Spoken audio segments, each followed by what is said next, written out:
Máš minútku?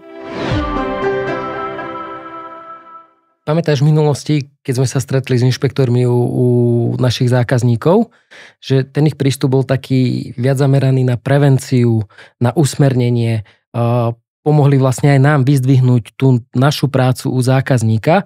Teraz mám taký pocit, že tieto časy sú už preč. Je to tak.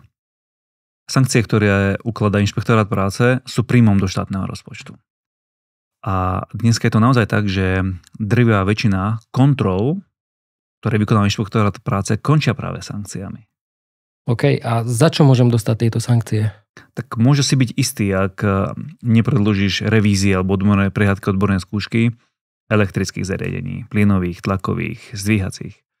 Ak tvoji ľudia nebudú mať odbornú spôsobilosť na obsluhu rôznych zariadení, ak nebudeš preukázateľne prideľovať osobné ochranné a pracovné prostriedky, tak toto sú veci, za ktoré si môžeš byť absolútne istý, že sankcia pôjde.